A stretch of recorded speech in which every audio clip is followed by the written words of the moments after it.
Hello गाइसफोर नै रायजोफोर आङो दिनै मोनसे जोंनि बर' हारिनि ट्रेडिशनेल मोनसे माबाखौ जांख्रिथायनिखौहाय आं नोंथांमोननो दिन्थिनो नाजागासिनो।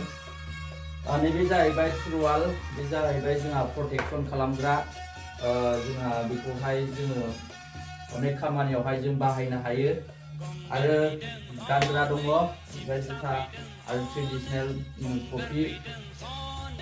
सावथालफ्रा माखासे मानसिनि बिसिनि माबाफ्रा गावसिनि ट्रेडिशनेल जेरै थिर आरो बोरलाखौ लानानै जेबायदि बिथांमोना दावहा नांनो ओंखारबोदों लैहोर लैहोर, जोंनि बर' हारियाबो मोनसे ट्रेडिशनेल थुरवालनि आरो बे प्रटेक्शन खालामग्रानि जोंहाबो मोनसे मा होनो ट्रेडिशनेल दङ रायजोफोर। जों बे ट्रेडिशनेलखौ लानानै जोंबो दावहा नांनो हायो।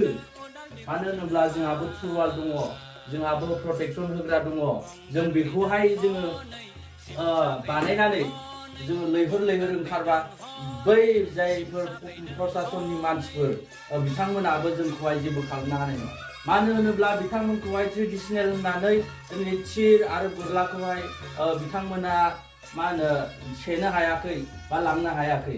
बेनिखायनो जोंबो नै बे बुस्थुखौ आरो बेखौहाय लानानै जोंबो नांनो होनबा हायो।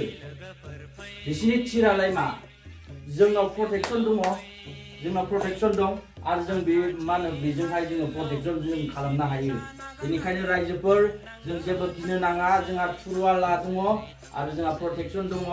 जों लैहोर लैहोर जों बेखौ लानानै जोङो सावथालफोरजों बा सोरजोंबा जों दावहा नांनायावहाय जोंहा रेजें जायो। बेनिखायनो जांख्रिखां आं मोनसे आइडिया होनि, नैबे जाहैबाय आङो जास्ट बानायनाय बियो फाख्रि।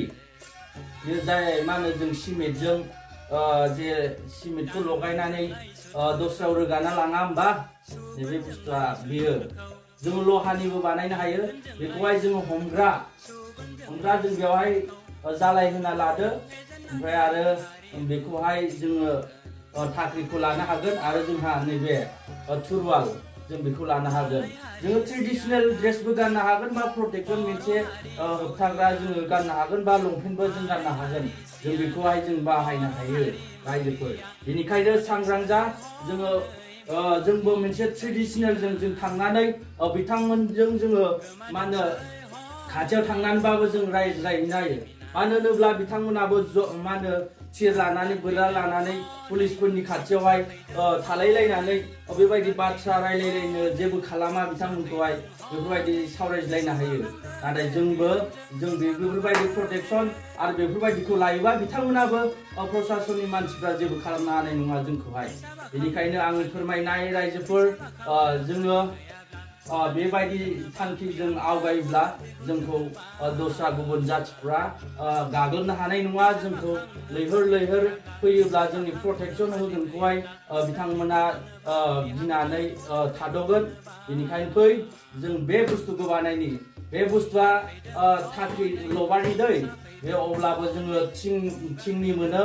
बेयो थिर गावबाबो जेबो जाया, गब्लङाबो बे बुस्थुखौ मोननो हायो। जों बेखौ हमग्रा जालाय होनानै जोङो लानो हायो। आरो थुरवालखौ जोङो बेसेबां गोलाव बानायो बे गावबा गावनि खोथा।